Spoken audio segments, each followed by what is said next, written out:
Entrepreneurs Over 40, Episode 70, with Matthew Stibbe of Articulate Marketing, talking about how he captures ideas. I have a Notion page or group of pages of ideas of things that I would like to do, games I would like to make, projects I would like to run. And I'm very diligent about writing that stuff down and filing it away. It relieves me of the psychological pressure of having to remember it all. It relieves me of the guilt burden of, I had that brilliant idea, but I didn't do anything with it. I have 99 ideas that I don't act on, and one idea that I do. And I don't want to carry around those 99 ideas. Writing them down allows them to exist in my life. They're like seeds in a dark room. I take them out and they might germinate. I haven't killed them. I haven't lost them. They haven't gone anywhere, but they just haven't come to. And sometimes I go back and look at them and I go, actually, now the time has come for that idea. You're listening to Entrepreneurs Over 40, the show for somewhat mature entrepreneurs and side hustlers. And now your host, Greg Mills. Our guest today is a serial entrepreneur, marketing maven, writer, pilot, and wine enthusiast, but not necessarily in that order. He created marketing strategies, content, and campaigns for clients, including Microsoft, Google, LinkedIn, and HP, and contributed to Wired, Forbes, and Popular Science. Currently, he is CEO at Articulate Marketing, a UK marketing agency specializing in the technology sector. Also, his geek credentials are strong. Previously, he was founder and CEO at Intelligent Games, a 70-person computer games company, where he designed games for Lego and produced 2 games based on Dune. He also has his commercial pilot's license and an advanced wine diploma. At some point in the previous millennium, he studied history at Oxford University.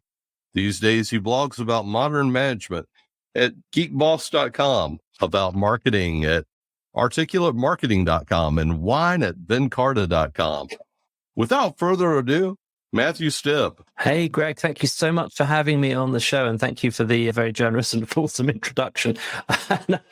Of all those things, the thing I'm most proud of is the wine qualification, which sounds like the thing that was the easiest and most fun to do, but it was the hardest exam I ever did in my life.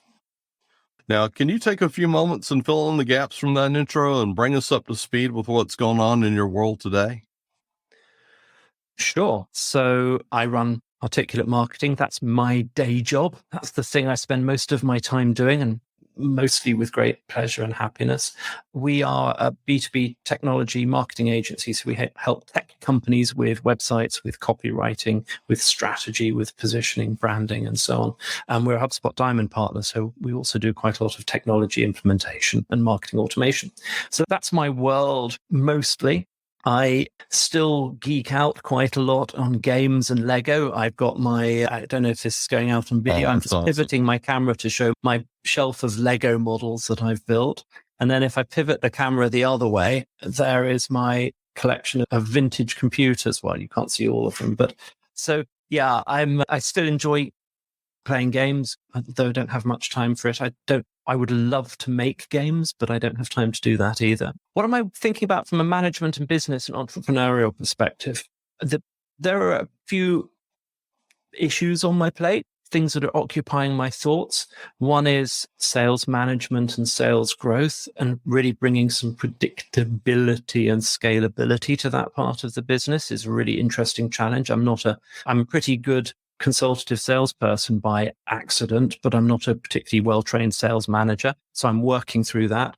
Another thing that I'm thinking about a lot at the moment is my own communication and leadership style.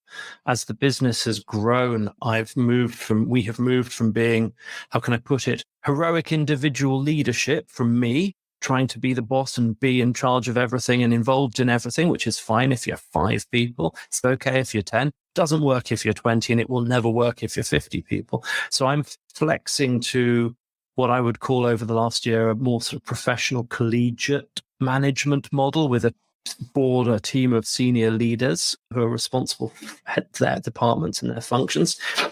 That's challenging and exciting for them, but it's a big change for me. It's a change I went through before in my own old business, but it's something that requires. So I'm thinking about how do I flex my leadership, my management style, my communication style to suit that growing business and push us through those growing pains. So that's exciting. And then on top of all of that, I'm trying to do the fun stuff of my job. So drum up business, talk to people, build thought leadership, communicate. And I still hold the reins on IT at the company. So I'm also first line, second line, and third line IT technical support. So I have quite a lot of that stuff to do as well. Anyway, so those are the things. It's run a business and then worry about sales, worry about management, and worry about IT. That's my life. You are insane. The IT stuff, I think that would be the first thing I would outsource or hand off to somebody else. The first thing I outsourced was finance. I'm techie, but I'm not numerate. So I have a really good accountant, and we have a really good CFO now as well. And the other thing I'm not good at, and I'm really happy to hand off, is HR. We have a chief happiness officer, and we have an outsourced HR consultancy to do all of that stuff. The reason I can't quite let go of the IT is I'm really just enjoy it a bit too much. Okay. Lots of my job has very open-ended outcomes, and it's all about influencing other people and getting things done through teams and projects and collaboration. And that's interesting, and it's the ball game that I'm in. IT, I can go and do it, and then it's done, and it's just me, and I can exercise mastery and learn things and solve problems. I've just been, this is a terrible thing to admit, because I've got so many important roles and jobs to do as the CEO. But the thing I've been really pleased with in the last week is I moved all of our domain names from 2 other domain name hosts to a third one, put in DNSSEC for all of them, put in some anonymized contact details so people can't trace me, put in a DMARC policy to prevent email spoofing, and it's basically just tightened up our domain and then the whole thing is protected by 2-factor authentication and account control. And it's like, I've got all my domain names lined up and protected and secure and done just nice. It's just, that makes me really happy. And any one of my colleagues listening to that will recognize the geek joy that I have in it and go, Matthew, why the hell are you doing that? You've got other stuff I need you to do to me. Did you come from an entrepreneurial background, or did anybody in your family while you're growing up have a business of their own, or was it just you? Yeah, my parents, both entrepreneurs. My grandparents, although they retired the day I was born, coincidentally, so I never saw them working, but they had been, for most of their adult lives, hoteliers in the UK. My parents also in the sort of hospitality business, different kinds over the years, restaurants and hotels and coffee shops and things. So yes, I grew up in that milieu of people. It didn't seem unusual at all to run your own business. Yeah, and I think that's a bit of a blessing, actually. I think because a lot of people would like to run their own business, but have fear and anxiety about it. And it was normal. I mean, that was like, oh yeah. Somebody once said about being an entrepreneur, everybody wants to go to heaven, but nobody wants to die. I think there's something about that, and I never had that fear. Okay. Growing up, what did you want to do? It's funny. The second time I've been asked that question recently, I remember telling one of my mother's friends, as he was driving me and some friends back from school, I must have been, I don't know, 11 or 12. I said, weekdays, I want to be an astronaut. And then on weekends, I want to run a hotel. So I had it all mapped out. I don't quite know how I was going to do the flight from Houston back to Devon to run my hotel on weekends, maybe in my spaceship. But that's that. Yeah. Unfortunately, I never quite got to be an astronaut. I'm not technical enough, too old and decrepit now. And I never went into the hospitality business. And I think watching my mother, particularly, and my parents work like crazy in there, I would never want to be a hotelier or a restaurateur now. That's the hardest gig in the world. So hey, I got into marketing and computer games instead.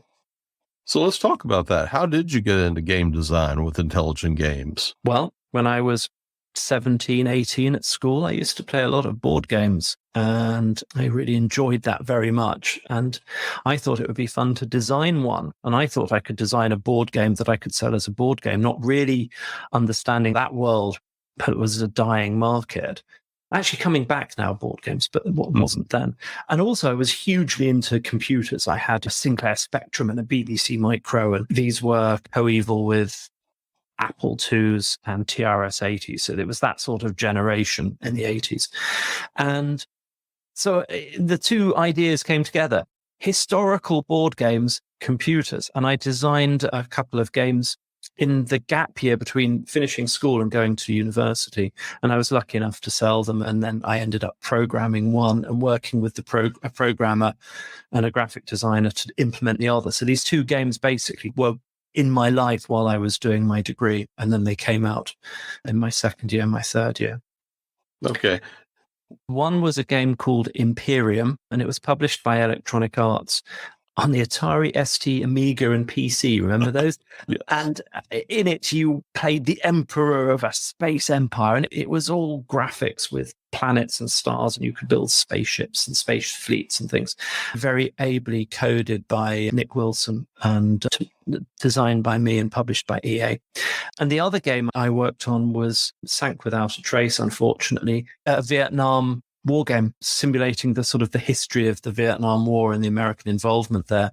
And you got to make presidential decisions, and then you got to make strategic battlefield decisions. So you broadly got to play Johnson, Nixon, and Westmoreland, a little bit Creighton Abrams, I suppose, at the end. It wasn't the world's greatest game. I programmed it, which is probably why it wasn't the world's greatest game. But it came out in my final year, and I was finishing my degree in code fixing bugs at the same time.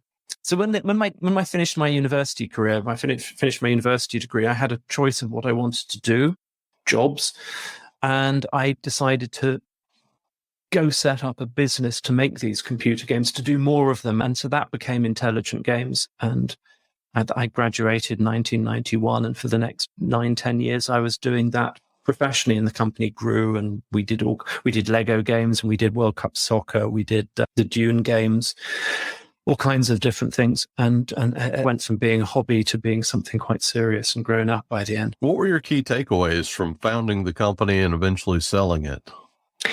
Yeah, when I sold the business, and I walked out of the door, and I sat in my car and tried to figure out I had two very strong feelings. One is I never want to have another office again in my life. For some reason, it just seemed like a dead weight and a burden. And the other rule I made for myself was I'm never going to have another employee again. Well, I still don't have an office, but I do have employees, so I broke one of the rules. So I think those were two obvious lessons. I think reflecting very hard on that whole experience, I think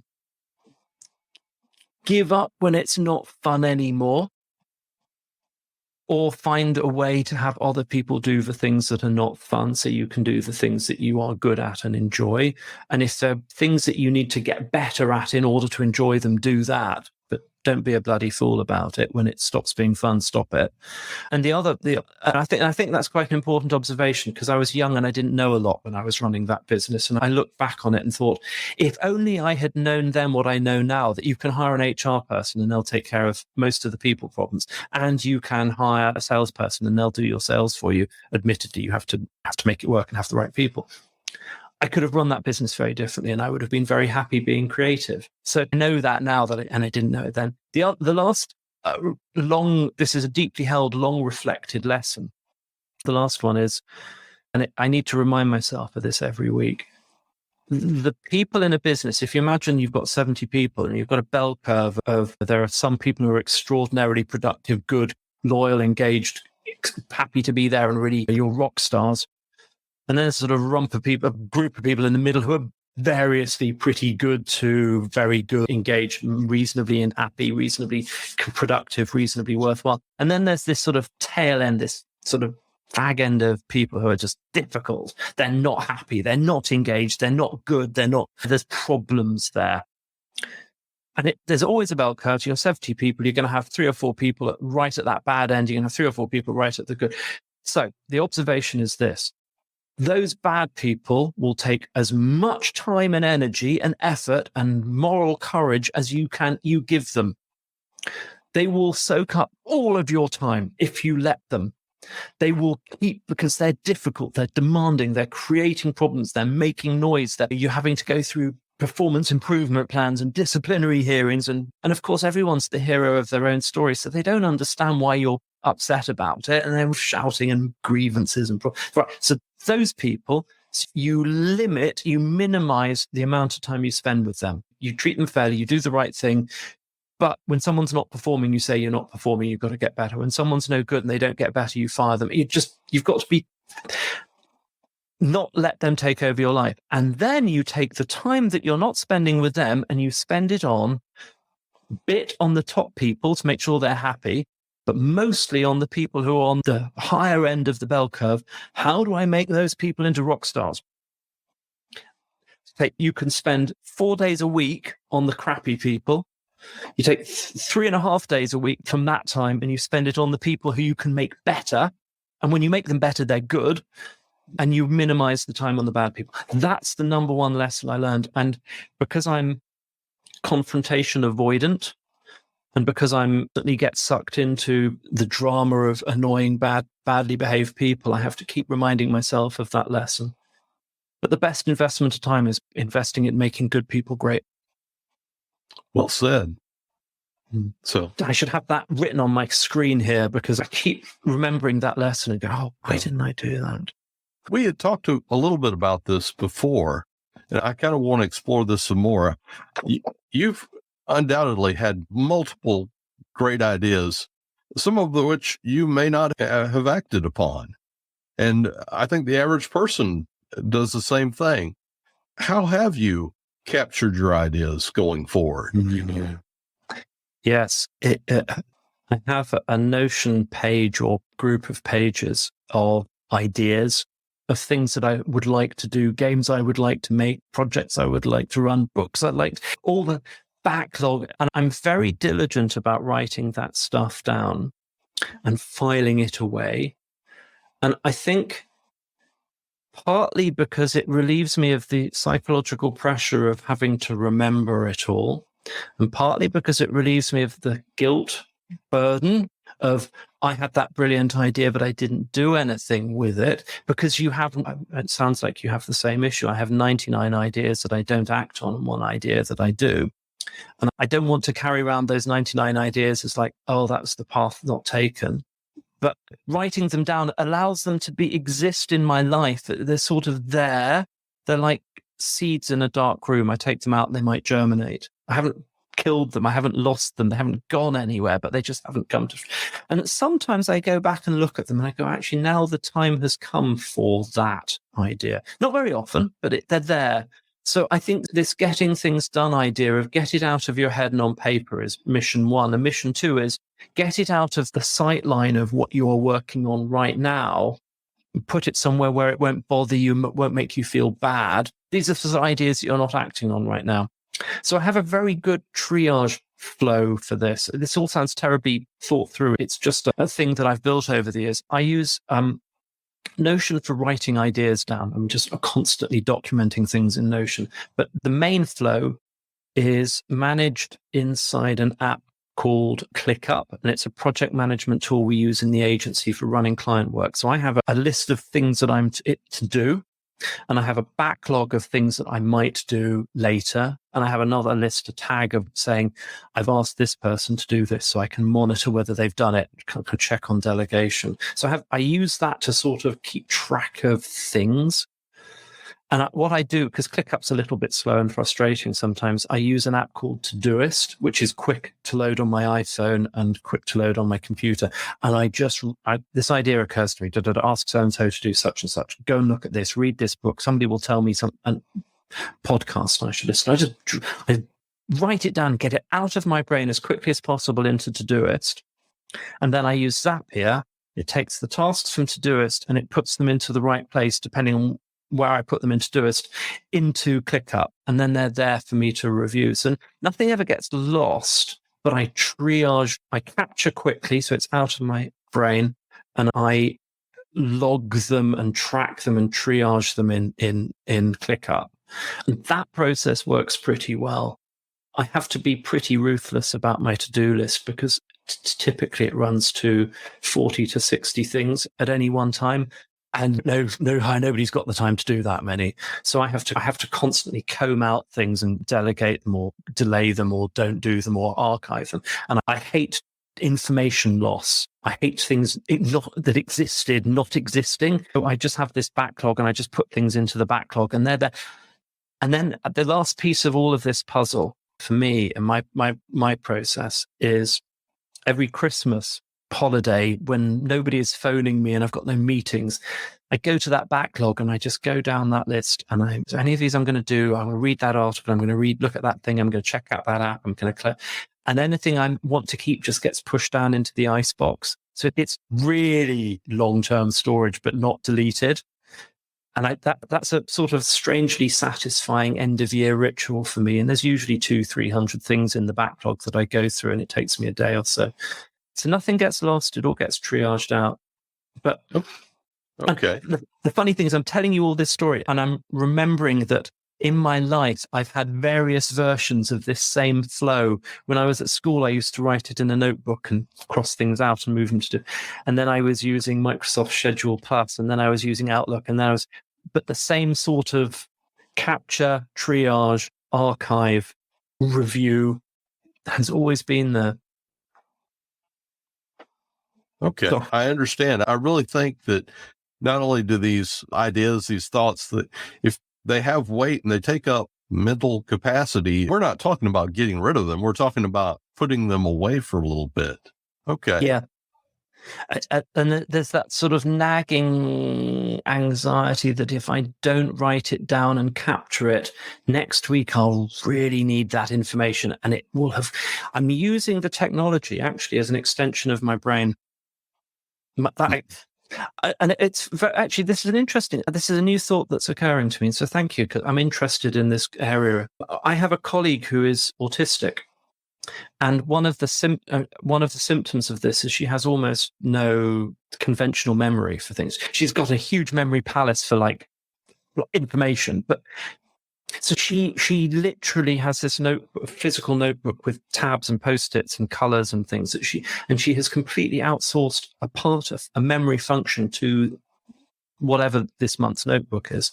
And it was fascinating when I first met her to see how she was doing that and when she was talking about that. And I sort of so related and connected with it. I don't do that thing, but there's something about outsourcing part of your memory and yourself and your identity, and you don't want to lose it. It's important, but it's not urgent. I think it really frees you up to have other ideas and to not have that nagging feeling of, am I going to deal with this? Am I going to forget it? And if I forget it, I'll know I forgot it, but I won't know what it was. You forgot. Yes, exactly that. Yes, I won't know what I forgot. Yes. So, and occasionally, my ex-wife was, among other things, a playwright, and she used to write books about theatre. And her practice was to what she called morning pages. So she'd just write random nonsense on and just whatever was stream of consciousness onto pages until she'd filled up 4 pages. And there was something about that allowed some other creativity, got it out of the way, and then some other thing came out that was the thing she was actually writing.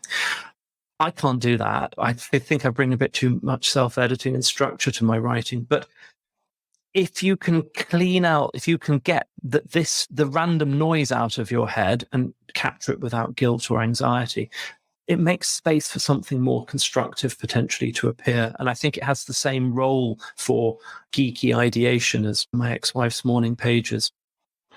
Well, I had never really considered the fact that both of us being in an IT background, that data loss is unacceptable.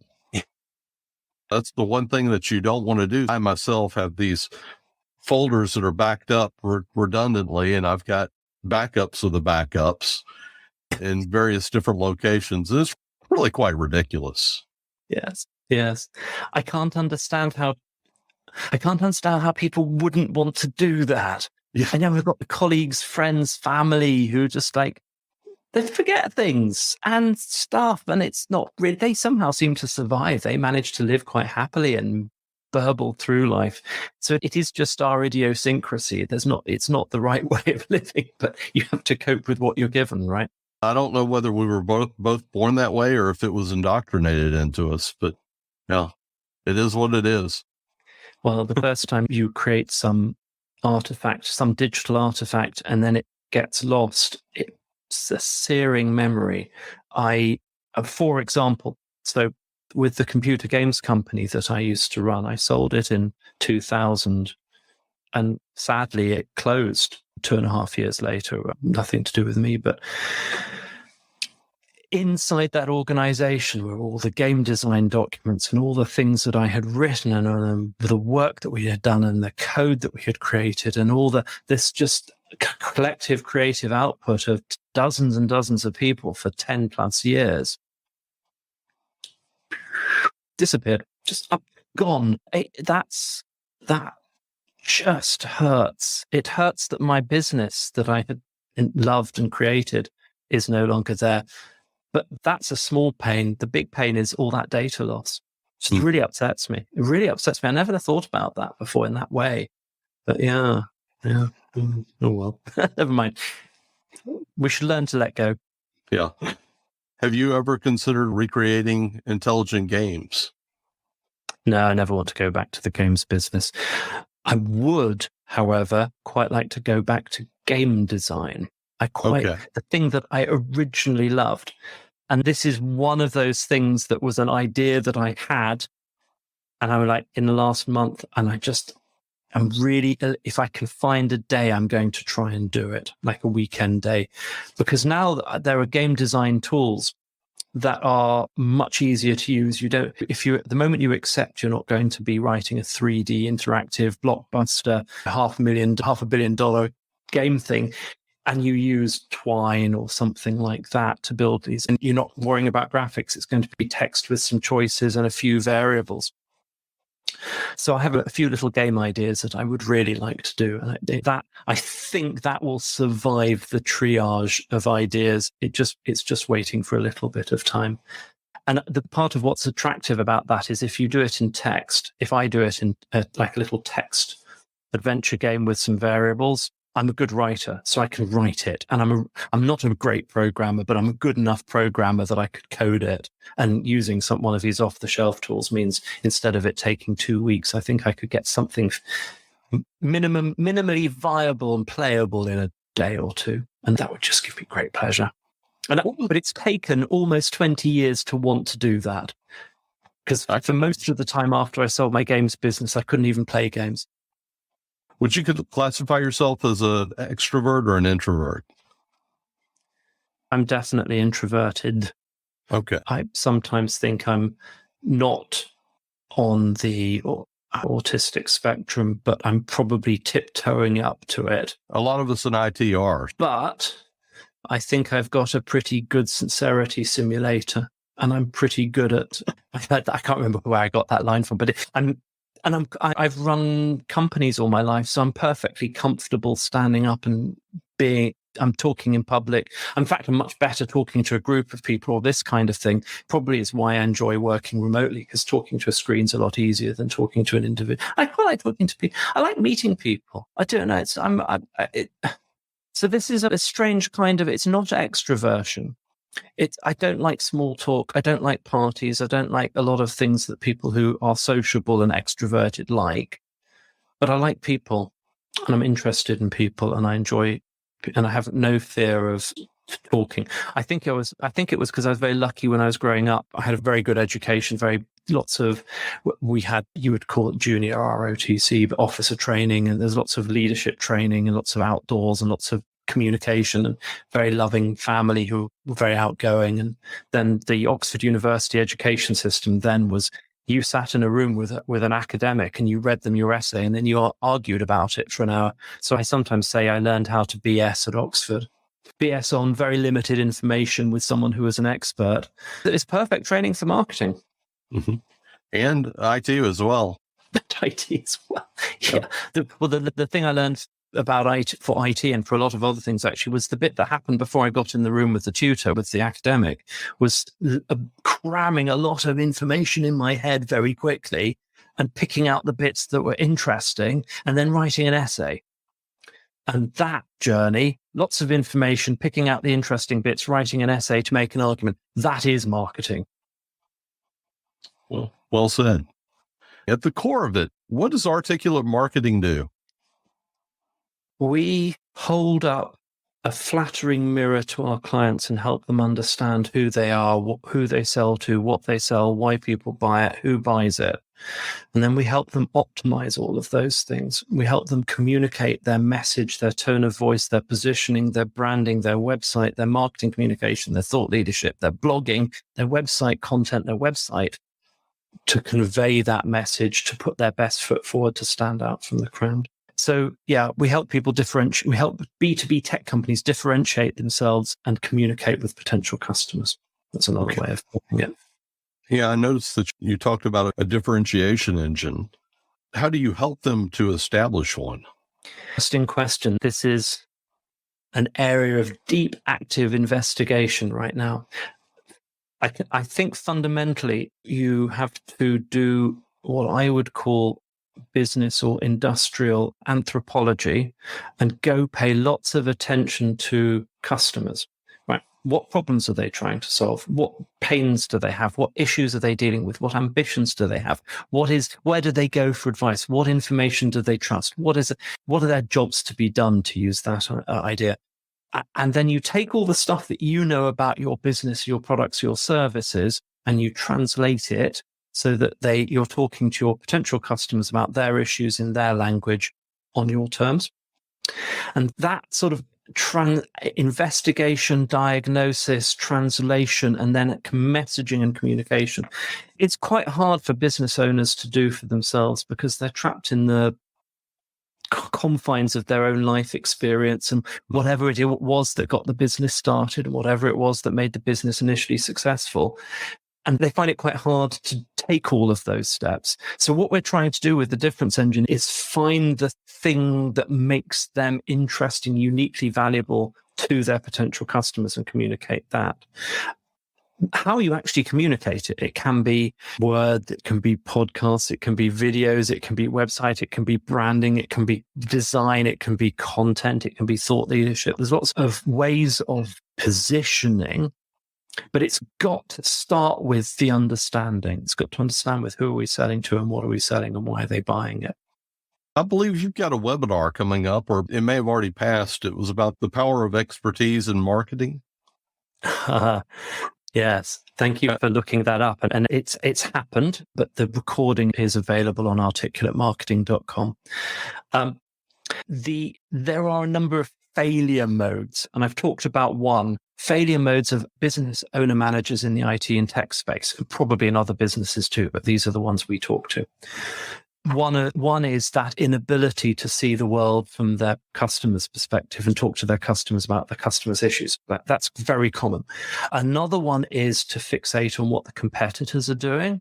Another one is to be resistant to opinions, to taking a position on things. We call it the rounded pebble problem, the man in the mirror problem. There's a whole load of failure modes and fallacies, right? And the problem that we face as a marketing agency is we understand those. We know how to solve those. We are able to take people on a journey and make that better.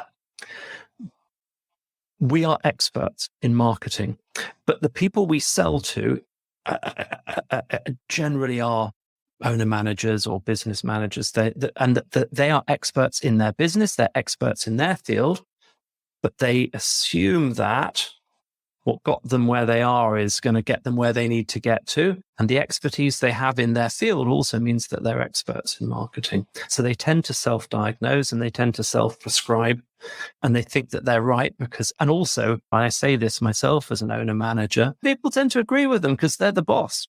Right. So they've got a certain privilege and authority about it. So they go, well, I think we should do advertising on Google. Everyone's, yeah, that's a great idea, boss. Yes, let's definitely do that. And we might be coming along and go, that's a completely stupid idea until you figured out your value proposition and who's going to buy it. Because you could spend tens of thousands of pounds advertising to people on Google who are never going to buy your product. So the whole point about that webinar was there are different kinds of expertise, and the wise management, wise leadership is knowing your limitations, knowing where you don't have expertise, trying to fill that gap, learn, but also go find experts who can help you. Is there anything I have not asked that you'd like to go over? We talked a little bit in the pre-interview about note capture, and I think it might be fun just to have a little bit of a compare notes about what apps you can use for that. And I've mentioned Notion. I've also been a fan of OneNote. What do you use? Right now, I'm experimenting with an app called Nebo. And unlike yourself, I've got 3 different ecosystems that I play in. I've got Windows, I've got Android, and I've also got the Apple iOS. So it's not quite as seamless for me to take a note and have it appear in all 3 devices, but I'm experimenting with that. Well, from where I sit, you've got 2 fundamental choices, right? It's number 1, Microsoft OneNote sits on all of those platforms. Right. Number 2, come over to the dark side, get rid of all that Android Windows stuff, just buy Apple. If you're Apple end-to-end, life's just, yes, brainwashed for Apple. But it does help if you're all on one ecosystem. 100% agree. Unfortunately, I've got to support Windows for work, so that pretty much takes care of that. I could switch from Android to iOS without a problem. If I had my own business, I would strongly look at the iOS operating system and replace my PC. It's interesting, though, isn't it? People are born one way or the other, I think. We give people a choice of Apple or PC, and it pretty much splits 50-50, and it splits on the exact cliche lines you'd expect. The designers and the coders tend to want Mac, and more generalist marketers and writers tend to want Windows. There's some exceptions in both directions, but generally, Apple's done a pretty good job of staking out that creative mentality. That's our audience, and positioning it there. Why people would think that. All the apps you use on a Mac, you can get on a PC. All that Adobe stuff is on PCs, but that's marketing for you. That's positioning for you. I can't say they've absorbed Linux, but they're based on Linux. So that appeals more to some of the creative people as well, and myself occasionally. There is that. I think the Linux, or the Unix, probably more accurately, at the heart of S10 gives it a certain credibility to developers, I think. But Microsoft's embraced open source. I think Microsoft's a very different company than it was in the days of Steve Jobs. Their model is now largely a subscription model. So. Yeah, okay. That's also interesting, isn't it? It's just, you don't go and buy a box of software anymore. You buy a subscription for something. You buy a subscription for your TV. You buy a subscription for your games. You buy a subscription for your computer. The next thing that's got to happen, I think, is you pay money to a company, and they just give you a computer, and it's got all the software on it, and all the licensing, and all the security, and all the IT support, and you pay £50 a month, and that's all, everything you need. And then every 2 years, they just upgrade you. And if you have a problem with it or you drop it, they just send another one out by FedEx. I'm really surprised that nobody has done this. Everything you need for one price, computing. It's always unbundled. It's always, you've got to buy something from this person and something from that person. So that's the next step, I think. Yeah, I know that both Microsoft and Apple offer computing in the cloud where you can use their desktop, but you still have to be able to get to the cloud to use it. I think what you just described would be the ultimate thin client. Well, yeah, thin client, or why not?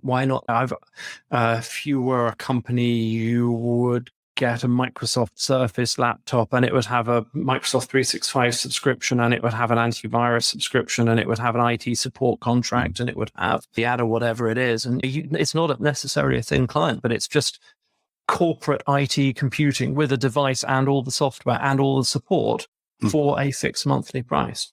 And that's effectively what happens in big companies. They have somebody like you with an IT department, and there's some support, and they're buying all this, and you're aggregating all of this together. But I run a company with 20 people, with 18 from across the UK and 2 in continental Europe. What I want to do is just go to a website and go, send new computer to my new hire. Here's their address. Click. I get the whole thing. One price, one contract, one website, bish, bash, bosh, and I don't have to think about it. But actually, for me, I have to aggregate. I have to buy the computer from one company. I have to buy IT support from another. Well, I don't. I do it myself. I have to go to Microsoft and sign up for that thing. I have to. Yeah.